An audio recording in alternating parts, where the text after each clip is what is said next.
አሰላሙ አሌይኩም ወራህመቱላሂ ወበረካቱሁ። ውድና እየተከበራችሁ የቻናሌን ቤተሰቦች እንዴት ናችሁ? እኔ ያለሁ አልሐምዱሊላ። ወዳችሁ ፈዳችሁ ስለምትከታተሉኝ ከልብ አድርጌ አመሰግናለሁ። ይህን ቪዲዮ ከወደዳችሁት ላይክ፣ ሸር፣ ሰብስክራይብ ማድረጋችሁን አትርሱ። አስተማሪ ታሪኮችን እንደዚሁም አዝናኝ ታሪኮችን አካፍላችኋለሁ። የልብ ሀረግ ክፍል 7። የልብ ሀረግ። ሷሊ በቁጣ የሱፍን የቆሰለ ትከሻ በከባዱ ጫማው ረገጠው። የሱፍ ከህመሙ ብዛት አይኖቹ ተከደኑ፣ ግን አንዲትም የጮኸ ቃል ከአፉ አልወጣችም። ያ ዝምታ ሷሊህን እንደ እሳት አቃጠለው። የሱፍን ሲመታው እጁ ለሰከንድ ተንቀጠቀጠች። ይህ የሰው ምን አይነት ጌታ ነው? ይሄ ሰው ምን አይነት ጌታ ቢኖረው ነው እንዲህ የሚጸናው?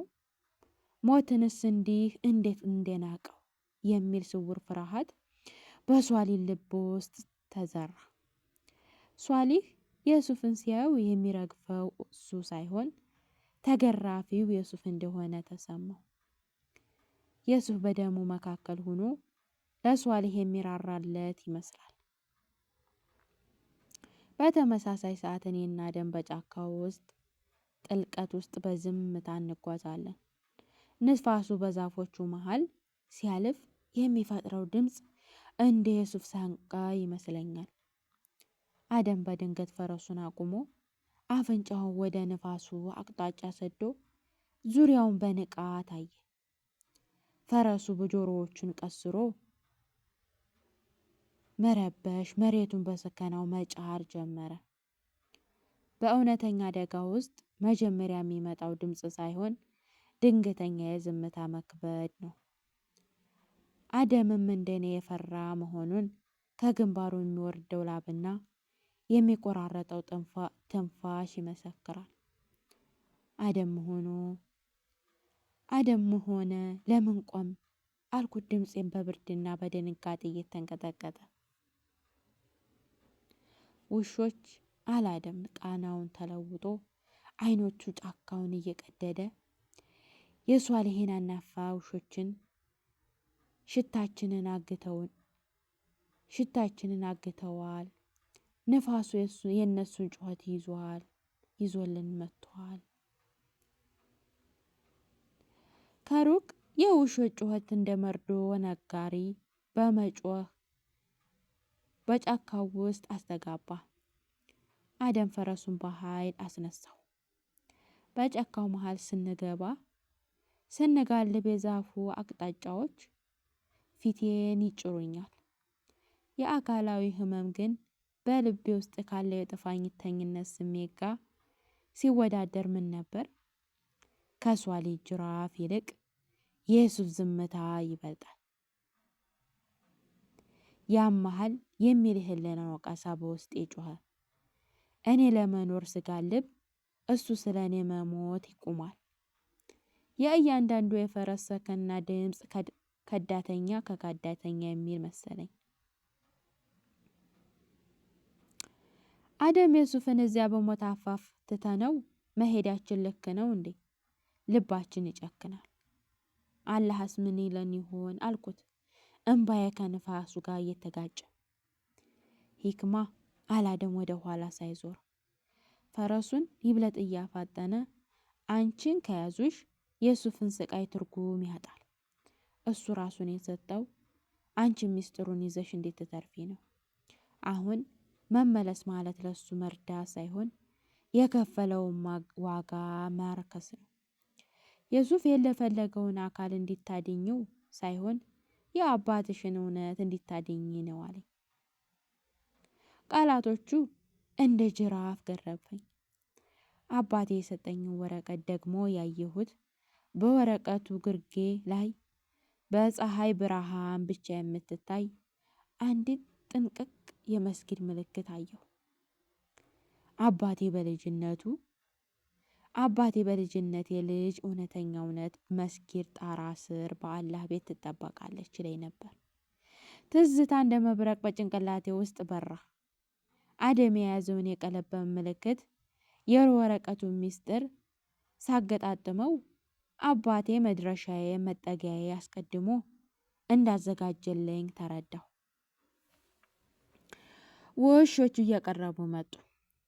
ድምፃቸው አሁንም በቅርብ ይሰማል። አደም ወደ አንድ ገደማና ጠባብ መንገድ ፈረሱን አዞረው። ያ አላህ አንተ ጠብቀን፣ አንተ ካልረዳህ ማንም ረዳት የለንም ስል በልቤ ተማጸንኩ። አሁን ማልቀስ አቆምኩ። ምክንያቱም በእውነተኛ ትግል ውስጥ እንባ መንገድ ይጋርዳል። እኔ ደግሞ አሁን ከፊት ለፊት ያለውን ገደል ለማፍረስ የጠራ ዓይንና የጸና ልብ ሊኖረኝ ይገባል። የሱፍ እዛ በሷሊህ እጅ እየደማ ነው። እኔ ደግሞ ከዚህ ከሞት ጋር እየተሽቀዳደምኩ ነው። የሱፍ ጽናት ጉልበት ሆነኝ።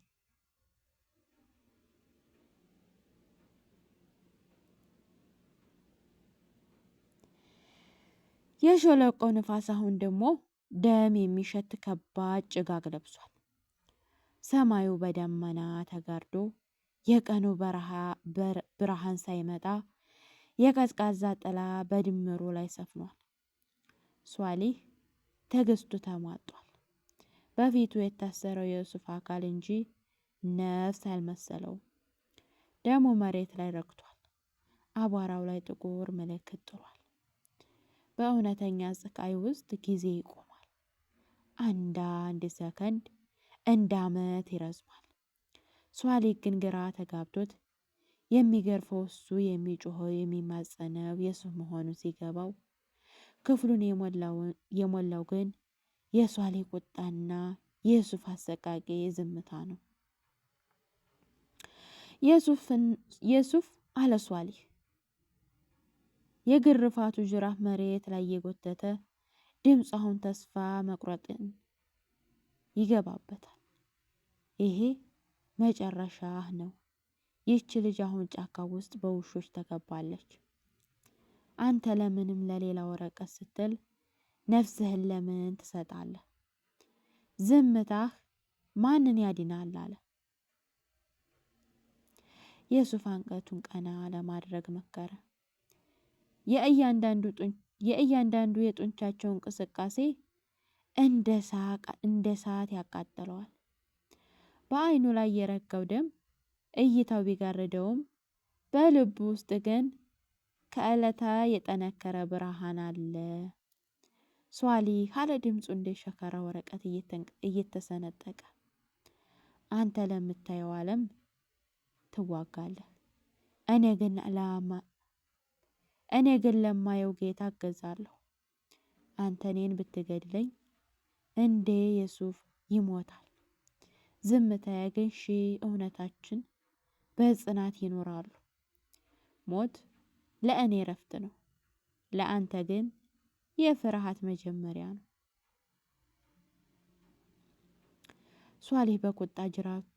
ሷሊህ በቁጣ ተሞልቶ ጅራፉን አነሳ። የጅራፉ ድምፅ በአየር ላይ ሲሰነጠቅ የሱፍ ገላ ላይ ሲያረሰው የሱፍ ህመሙን አጥንቱ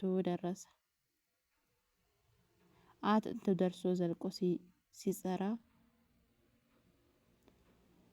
አጥንቱ ደርሶ ተሰማው። በዚያች የጭካኔ ቅጽበት የሱፍ አይኖቹን ጨፍኖ ወደ ኋላ ተጓዘ። በትዝታው ውስጥ የእናቱ የሌላ መሐመድ ፈገግታ መጣለት። እናቱ ልክ እንደ ዛሬው ስቃይ ሁሉ እሱን ለማሳደግ በፀሐይና በብርድ ስትፋለም የነበረችው ትዝ አለኝ። የአላህ አንተ ጠብቃት፣ አደራህን አድርስ ሲል በልቡ ተማጸነ። የሱፍ ጽናት ሷሊህ ከመቼውም በላይ አስፈራው። የሱፍን ሲያዩ እንደ ሰው ሳይሆን እንደማይናወጥ ተራራ ታየው። በእውነተኛ ጦርነት ውስጥ ትልቅ ድል አለ። ጠላትን መግደል ሳይሆን ጠላትን ባንተ ጽናት ፊት የራሱን ባዳነት እንዲረዳ ማድረግ ነው አለው። በተመሳሳይ ሰዓት እኔና አደም በጫካ ውስጥ ከሞት ጋር እየተሽቀዳደምን ነው። የውሾች ጩኸት አሁን ከአንገታችን ስር የመጣ ይመስላል። ሽታቸው በአየሩ ላይ ተከፍቷል። አደም ፈረሱን ወደ ገደላማው መንገድ ሲያዞረው ፈረሱ በድንጋጤ ቆመ። ከፊታቸው ያለው መንገድ በቅርብ በደረሰ ናዳ ተዘግቷል። ወደ ኋላ መመለስ አይችልም። ወደፊት መሄድ ደግሞ ገደል ነው። ውረድ አለ አደም በጩኸት። ከፈረሱ ላይ ወርጄ መሬት ላይ ወደቅኩ። እርጥበቱ መሬት እጆችን አሟሻቸው። የዛፉ ቅርንጫፎች ፊቴን፣ እጆችን ሲያቧጭረኝ የሚሰማኝ የሚፈጅ ህመም ከውስጤ ካለው ስብራት ጋር ሲወዳደር ምንም ነበር። ኢየሱስ በዚያ ጫካ ውስጥ ሆኖ ሂጂ ያለኝ ለዚህ ነው። በዚህ ገደል ዳር እንድሞት የሚል የጥፋተኝነት ስሜት እንደ ከባድ ሰንሰለት እግሬ ላይ ተጠመጠመብኝ። በዚያ ሰከንድ ጀርባዬ ላይ አንድ ድንገተኛ የማቃጠል ስሜት ተሰማኝ። ልክ እንደ የሱፍ ጀርባ በመካከላችን ያለው መንፈሳዊ ግንኙነት ርቀቱ ያጠፋ መሰለኝ። የሱፍ እዚያ ሲገርፉት እኔ እዚህ ህመሙ ይሰማኛል። አደም የፈረሱ ልጋም አለቀቀውና ወደ እኔ መጣ። አይኖቹ ውስጥ ፍርሃት፣ ድካምና ጥልቅ ሐዘን ተቀላቅለዋል። አደም እኔን ቀላ ብሎ ለማያፋራ አይኖቹ ወደ መሬት ሰበረ።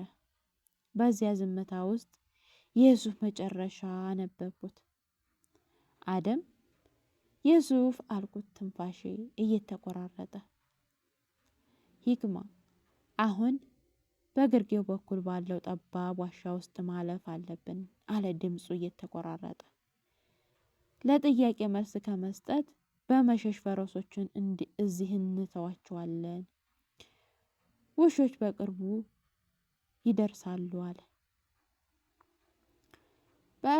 በእርጥቡ መሬት ላይ እየተንፏቀቅን ወደ ዋሻው ስንገባ የውሾች ትንፋሽ ከጀርባችን ይሰማን ጀመር። ዋሻው ጨለማ፣ ቀዝቃዛ ትንፋሽ የሚከለክል ነው። እጄን ወደ ደረቴ ሰድጄ የአባቴን የቆዳ ከረጢት አጥብቄ ያዝኩት። በዚያ ሰከንድ ውስጥ የሱፍ ድምፁ በጆሮዬ ላይ ያቃጨለ መሰለኝ። ሂክማ አደራሽን የሚለው ቃል የልቤን ምት አፋጠነው። በዋሻው ውስጥ ጥቂት እንደተጓዝ አደም በድንገት ቆመ። ሂክማ አንድ ነገር ልነግርሽ ይገባል አለ ድምፁ እየተሰነጠቀ። አይኖቹ አሁንም ከኔ ይሰርቃል። የሱፍ ይሄንን መንገድ የመረጠው ለምን ይመስልሻል? እሱ እዚህ የቀረው አንቺን ለማዳን ብቻ አይደለም። ሷሊህ አንቺን መፈለጉ ትቶ እሱ ላይ እንዲያተኩር ጊዜ እንዲሰጥ ነው። የሱፍ አሁን የመጨረሻው እስትንፋስ ላይ ሊሆን ይችላል። ልቤ ሊቆም ደረሰ። የዋሻው ግድግዳ በላይ ላይ የሚደፋ መሰለኝ። አይሆንም፣ የሱፍ አይሞትም ብዬ ጮሁ። ግን ድምፄ በዋሻው ግድግዳ ላይ ተመቶ ወደ እኔ ተመለሰ። ያ ድምፅ ራሱ የሱፍን ስቃይ የሚገልጽ መሰለኝ። አሁን ማልቀሻ ጊዜ አይደለም አለ ድምፁ እጅን በኃይል ይዞ እየሳበኝ። እጄ ሲንቀጠቀጥ ተሰማኝ። የሰማያዊ መስጊዱ መድረሻ እዚህ ዋሻ መጨረሻ ነው። እዚያ መድረስ አለብን።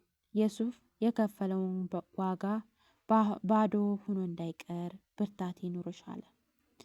ከዋሻው ወጥተን ቁልቁሊቱን ስናይ ከሩቅ የሚታየው የሰማያዊ መስጊድ ጎልቶ በዳመና መሃል ወጥቶ እንደ ተስፋ ምልክት በራ። ነገር ግን በመስጊዱ በእኛ መካከል ያለው ሜዳ በሷሊህ ወታደሮች የተከበበ ነው። የሱፍ በደሙ ዋጋ የገዛልን ጊዜ አሁን እያለቀ ነው። ጀርባ ላይ ያለው ሚስጥር፣ በልቤ ውስጥ ያለው የሱፍ ፍቅርና ከፊት ያለው ሞት በሁሉም በአንድ ላይ ተጋጨ። ያአላህ አንተ የሱፍን ጽናት ለኔ ጉልበት አድርግልኝ ስል እጸልያለሁ። አደም ሰይፉን መዘዘ። ሰይፉ በደበዘዘው ብርሃን ላይ ሲያንጸባርቅ የመጨረሻው ፊልማ መጀመሩ አበሰረ። የሱፍ በሸለቆው ውስጥ ለብቻው እየደማ፣ እኔ ደግሞ በዚህ ጫካ አፌ ላይ ተስፋ እየቆረጥኩ ነው። ሁለታችንም ለተመሳሳይ እውነት የመጨረሻውን ዋጋ ለመክፈል ቁመናል። በዋሻፍ ላይ ያለው አየር አሁን የሚተነፈስ ሳይሆን የሚሸከሙት ከባድ ሸክም ሆኗል። ከፊታችን ያለው ሜዳ በሷሊ ወታደሮች ተወሯል። የሰማያዊ መስጊድ ጎልቶ በጧቷ የፈካ ብርሃን ስር ሆኖ እንደ ሩቅ ተስፋ ይታይ ነበር። ግን ያ ተስፋ በደም የተከበበ ነው። አደም ሰይፉን መዘዘ። ሰይፉ በእጁ ላይ ሲንቀጠቀጥ አየሁት። ይሄ ፍርሃት ሳይሆን የሰው ልጅ ከነፍሱ ጋር የሚያደርገው የመጨረሻ ትግል ምልክት ነው። ሂክማ አላደም አይኖቹ ወደ መስጊዱ ጎለልት እንዲሳቀል፣ ይሄ ሜዳ የሚያቋርጠው በጉልበታችን ሳይሆን በኢማናችን ነው። እኔ መንገዱን እከፍትልሻለሁ፣ አንቺ ግን አንድም ቀን ወደ ኋላ እንዳታይ። የሱፍ የከፈለውን ዋጋ መጨረሻዋ አንቺ እጅ ላይ ነው አለ። አደም በረጅሙ ተነፈሰ። የፈረሱ ልጋም አጥብቆ በመያዝ ወደ ወታደሮቹ መሃል በረረ። የብረትና የብረት ግጭት፣ የሰውና የፈረስ ጩኸት አየሩ በላው። እኔ ግን አደራዬን በደረቴ አጥብቄ እምባዬን እየገደብኩ መሮጥ ጀመርኩ። በሮጥኩ ቁጥር ሳምባዬ በእሳት እንደሚቃጠል ይሰማኛል። እግሮቹ ሊከዱ ቢሞክሩም በጆሮዬ ላይ የዩሱፍ ድምፅ ያቃጭላል። ሂጂ አደራሽን። እያንዳንዱ እርምጃሽ ለዩሱፍ የሚደረግ ዱዓ ይመስል ነበር። በተመሳሳይ ሰዓት በሸለቆው ግርጌ ዩሱፍ የመጨረሻው የህይወት ጠረጴዛ ላይ ቆሟል። ሷሊህ ሽጉጡን አውጥቶ በዩሱፍ ግንባር ላይ ደንግኖ፣ ዩሱፍ ግን ያየውን ሽጉጥ ሳይሆን በመስጅዱ ደጃፍ የደረሰችውን ሂክማ ነበር። ሷሊ በንዴት ቃታውን ሊስብ ሲል ድንገት ከሸለቆው ማዶ የፈረሶች ኮቴ ተሰማ። የፍርሃት ጠባቂዎች ሸለቆውን እያጥለቀለቁ ነበር። ሷሊ በፍርሃት ሽጉጡን ሊስብ ሲል የፍትህ ወታደሮች ጥይት ቀደመው። ዩሱፍ መሬት ላይ ወደቀ። በዙሪያው ያለው ጩኸት የብረት ድምፅ አልሰማም። ሰማይ በድንገት ዝም ያለ መሰለው። ፀሐይ ስትወጣ ሙቀቱ ፊቷ ላይ ሲደስሰው ተሰማው። አልሐምዱሊላ ድል መጣች ሲል በልቡ አሰበ። ለማንኛውም ሀባይብ ስለተከታተላችሁ በጣም አድርጌ አመሰግናለሁ። ይህን ቪዲዮ ከወደዳችሁ